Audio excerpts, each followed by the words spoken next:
इस वीडियो में मैं सांख्यिकी के वास्तविक अर्थ को बताऊंगा। सांख्यिकी क्या होता है, उसके शाब्दिक अर्थ क्या है, इकोनॉमिक्स में शाब्दिक क्या क्या मीनिंग है, अलग अलग अर्थशास्त्रियों ने सांख्यिकी के बारे में क्या बताया है। ठीक है ना।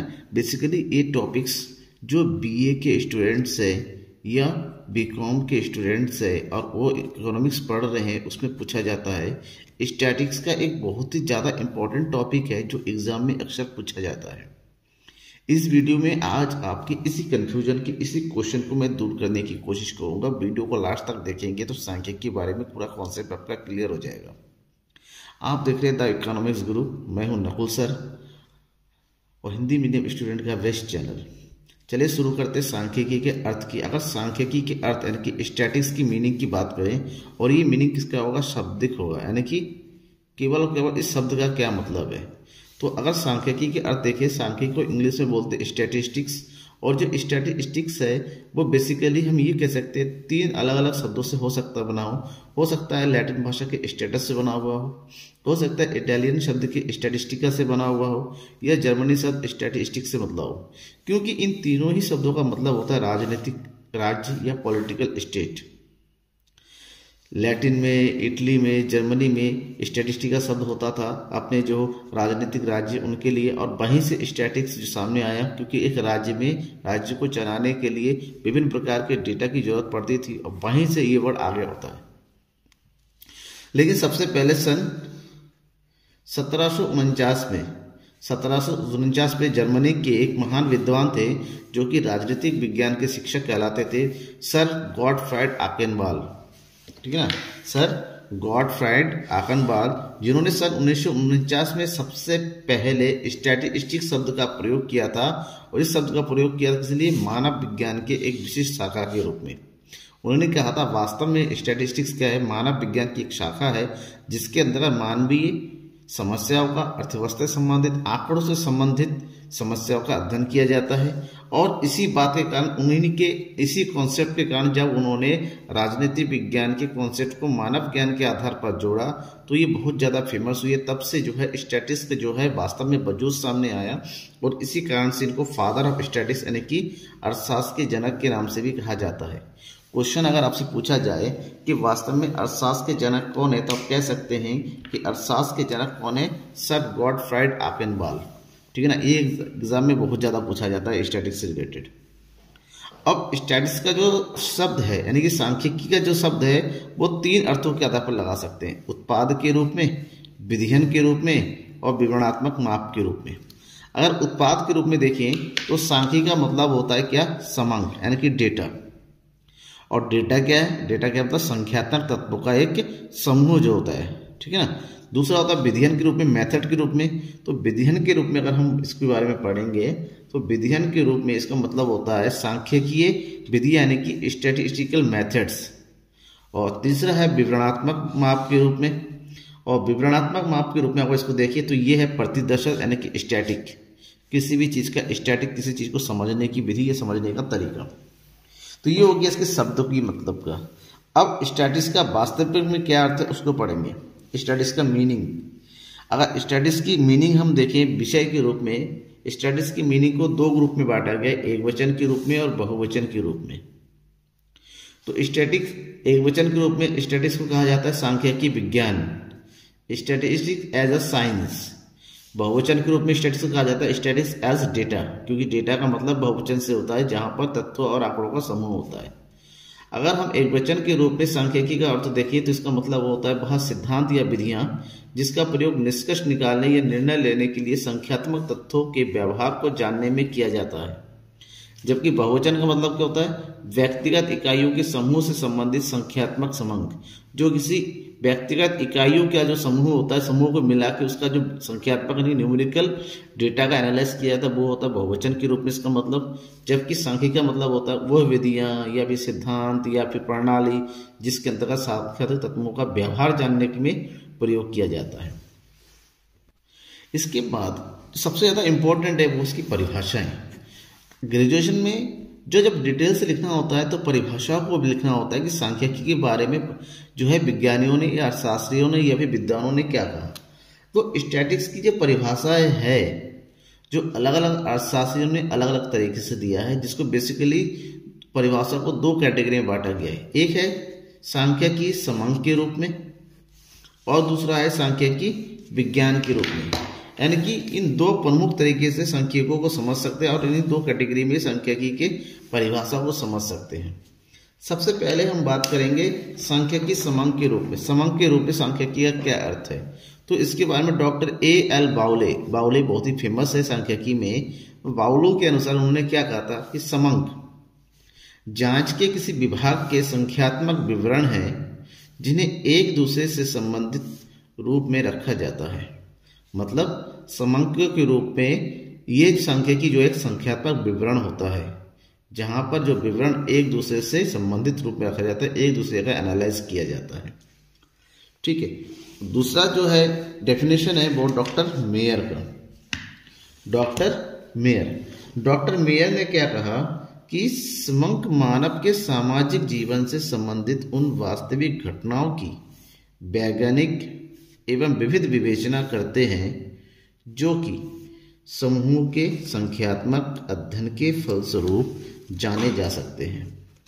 मतलब समंक क्या है, डेटा क्या है, मानव जीवन से जुड़ा हुआ या उससे जुड़ी हुई जो भी वास्तविक घटनाएं होती हैं, उन घटनाओं के वैज्ञानिक या विधिवत यानी कि मेथड के रूप में एक विवेचना यानी कि एनालाइज कहा जाता है, और उन घटनाओं का, उन जानकारियों का जिनको संख्यात्मक रूप से हम लिख सकते हैं, संख्यात्मक रूप से पढ़ सकते हैं।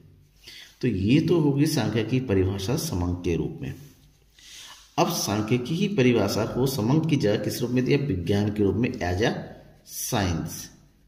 तो एज अ साइंस स्टैटिस्टिक्स क्या होता है, सांख्यिकी अनुमानों और संभावनाओं का विज्ञान है। विज्ञान क्या होता है, कारण को बताता है, परिणाम को बताता है, क्या क्यों कैसे का जवाब देता है। उसी प्रकार से सांख्यिकी तथ्यों के अनुमानों और उसके संभावनाओं के बारे में बताता है। और ये परिभाषा दिया है प्रोफेसर A.L. बॉडिंगटन ने। और दूसरी परिभाषा है सेलिगमैन की। सेलिगमैन ने कहा है सांख्यिकी वह विज्ञान है जिसका संबंध समंकों के संकलन, वर्गीकरण, प्रदर्शन, तुलना तथा निर्वचन की रीतियों से है। यानी कि सांख्यिकी क्या है, एक मेथड्स है जहाँ पर जो समंकों को संकलन कैसे किया जाता है, वर्गीकरण कैसे किया जाता है, प्रदर्शन यानी कि रिप्रेजेंटेशन कैसे होता है, कंपैरिजन कैसे होता है और क्लासिफिकेशन कैसे किया जाता है, इन सभी का अध्ययन करते हैं, जिनको किसी अनुसंधान क्षेत्र पर प्रकाश डालने के लिए एकत्रित किया जाता है। आपको पता है कि डेटा का जो संकलन होता है वो किसी एक उद्देश्य, विशिष्ट उद्देश्य की पूर्ति के लिए किया जाता है। और ये उद्देश्य की पूर्ति के लिए किस मेथड का प्रयोग करेंगे, यही सांख्यिकी बताता है। अब हम बात करेंगे सांख्यिकी की प्रकृति की। सांख्यिकी की प्रकृति का मतलब होता है सांख्यिकी विज्ञान है या सांख्यिकी कला है या सांख्यिकी दोनों है, इस बारे में हमें बात करना है। जब हम सांख्यिकी की प्रकृति की बात करते हैं तो सबसे पहले हमें सिद्ध करना होता है कि सांख्यिकी विज्ञान है या कला है, और दोनों सिद्ध होता है तो दोनों है। तो सबसे पहले एक एक करके देख लेते हैं सांख्यिकी विज्ञान के रूप में।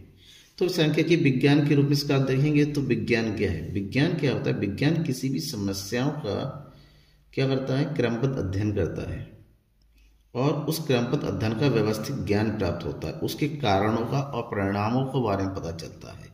ठीक है ना। उसके निश्चित सिद्धांत होते हैं, निश्चित विधियां होती हैं जो कि व्यापक भी होती है, सार्वभौमिक होती हैं। उसी के आधार पर सांख्यिकी एक विज्ञान है, क्योंकि इसमें विज्ञान के गुण मौजूद होते हैं। और विज्ञान के कौन कौन से गुण मौजूद होते हैं ये समझना होगा। इसके अंतर्गत प्रत्येक प्रकार के विषयों का अध्ययन क्रमबद्ध एवं सुव्यवस्थित रूप से किया जाए। सांख्यिकी में जो भी समस्या है, उन समस्याओं का जब अध्ययन करते हैं वो एक सीरियल वे में होता है, क्रम तरीके से होता है। आप एक के बाद एक कर पाएंगे, एक बार में लास्ट तक नहीं पहुंच सकते फर्स्ट नहीं करके। और ये सुव्यवस्थित होता है, अरेंज्ड होता है, ऑर्गेनाइज्ड होता है। दूसरा, संख्यात्मक तत्वों के संकलन द्वारा उनके कारण और परिणाम को बताता है। हम जब किसी भी समस्या के बारे में जानते हैं, किसी भी लक्ष्य की पूरा करते हैं, जब संकलन करते हैं तो संकलन करने के साथ साथ उन संकलन के कारण कि क्यों करते हैं और उससे क्या रिजल्ट आता है उसके बारे में पता करते हैं। उसके बाद सांख्यिकी के नियम व्यापक और सार्वभौमिक है, जैसे कि विज्ञान के होते हैं। विज्ञान का जो रूल होता है, विज्ञान का जो सिद्धांत है, विज्ञान की थ्योरी है, वो हर जगह लागू होती है। उसी प्रकार से सांख्यिकी के नियम भी सांख्यिकी समंकों के ऊपर लागू होती हैं। नेक्स्ट है विज्ञान का जो एनालाइज होता है, विज्ञान का जो डेटा होता है, विज्ञान की जो परिणाम होता है, उस आधार पर भूतकालीन और वर्तमान तथ्यों के आधार पर, जो भूतकाल में हुआ, जो वर्तमान में हुआ, इन तथ्यों के आधार पर समस्याओं के भविष्य का पूर्वानुमान लगाया जा सकता है कि भविष्य में क्या हो सकता है। ठीक है ना। और ये इसलिए होता है क्योंकि ये विज्ञान पर आधारित होता है, सिद्धांतों पर आधारित होता है, और इस कारण से इसकी भविष्य के बारे में बताना आसान हो जाता है। अब बात करते हैं सांख्यिकी कला के रूप में। कला क्या है? जब कला के रूप में इसके बारे में बात करेंगे, सबसे पहले कला को जानते हैं। कला का मतलब किसी काम को करने का तरीका या सलीका। आप कितने भी पढ़े लिखे क्यों ना हो, आप कितने भी जानकार क्यों ना हो, जब तक आपके अंदर कुछ विवेक नहीं होगा, आपके अंदर स्किल नहीं होगा, आप किसी काम को नहीं कर पाएंगे। नियम भले ही जान ले, लेकिन इस नियमों को पूरा करने के लिए स्किल की जरूरत पड़ती है, और जो स्किल होता है यही कला होता है। यानी कला केवल तथ्यों का वर्णन ही नहीं करती, बल्कि निर्धारित लक्ष्यों की प्राप्ति के उपायों को भी बताती है कि किस तरीके से उन लक्ष्य को पाया जा सके, उसका तरीका क्या होगा, किस तरीके से काम करें।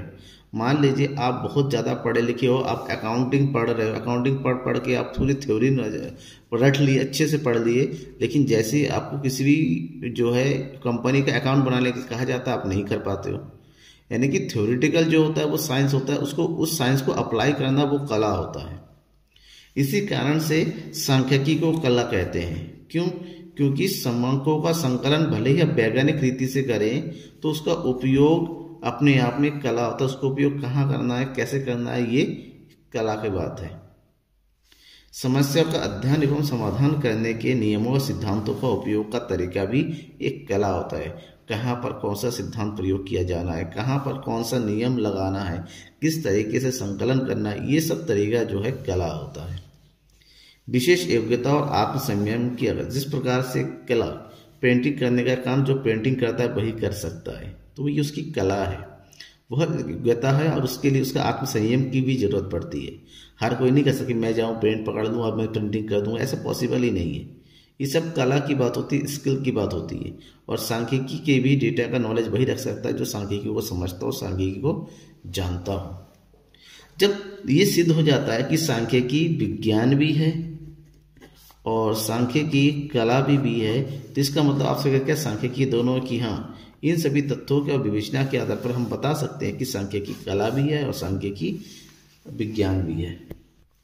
नेक्स्ट जो इम्पोर्टेंट चीज़ है वो सांख्यिकी सीमाएं हैं। सांख्यिकी से हमें बहुत नॉलेज मिलती है, सांख्यिकी बहुत ज़्यादा उपयोगी है हमारे जीवन में, लेकिन सही बात भी ये भी है जो उपयोगी होता है उसकी कुछ सीमाएं भी होती है। तो यहाँ पर सांख्यिकी यानी स्टैटिस्टिक्स की कुछ लिमिटेशंस हैं। सबसे पहले समस्या के केवल संख्यात्मक रूप में सांख्यिकी केवल और केवल किसका अध्ययन करता है? केवल और केवल संख्याओं का अध्ययन आता है। यानी कि अर्थव्यवस्था की, मानव जीवन की उन्हीं समस्या का अध्ययन सांख्यिकी के अंतर्गत हो सकता है जो नंबरों में जिसको लिखा जा सकता है, न्यूमेरिकल फॉर्म में लिखा जा सकता है। जो न्यूमेरिकल फॉर्म में नहीं हो सकता उसका सांख्यिकी में कोई उपयोग नहीं होता सबसे पहले। यानी कि यहाँ पर इमोशन का, ठीक है, यहाँ पर लॉजिक का कोई यूज नहीं होता है। केवल किसका यूज होता है? यहाँ पर नंबर की स्टडी होती है, लॉजिक इमोशन की नहीं होती है। दूसरा, सांख्यिकी समूह का अध्ययन करता है, व्यक्तिगत इकाइयों का नहीं। यहाँ पर एक का अध्ययन नहीं होता है, यहाँ पर किसका अध्ययन होता है? ग्रुप का अध्ययन होता है, जो ग्रुप में पाया जाता है। आपके हिंदी में जो है 60 नंबर है 100 में से, तो अच्छी बात है, तो ये केवल एक। लेकिन आपसे कहा जाए कि आपके सभी विषयों में कुल कितना परसेंटेज मिला है, तो वो सांख्यिकी के, क्यों? क्योंकि सांख्यिकी का एक टूल वहाँ पर एवरेज का उपयोग किया जाएगा, तब बता सकेंगे मेरे टोटल 75% है, तो ये सांख्यिकी है, क्योंकि यहाँ पर सभी सब्जेक्टों का मिला के परसेंटेज कैलकुलेट किया गया है। नेक्स्ट, दीर्घकाल में औसत रूप में ही नियम सत्य होते हैं। अगर दीर्घकाल की अगर बात करें या फिर औसत रूप में बात करें तो इसके नियम जो है औसत रूप में ही सत्य होते हैं। पूर्ण सत्य हम नहीं कह सकते हैं कि सांख्यिकी में जो रिजल्ट आया है वो 100% सही है, ऐसा नहीं है। इसका रिजल्ट कुछ भी हो सकता है, कुछ गलत भी हो सकता है और कुछ सही भी हो सकता है, यानी कि 50-50 में यूं कहें कि कभी भी 100 नहीं हो सकता। समंकों में एक रूपता और सजातीयता होना आवश्यक है। जिन समंकों के बारे में हम बात करते हैं एक बार में वो सारे एक जैसे होने चाहिए।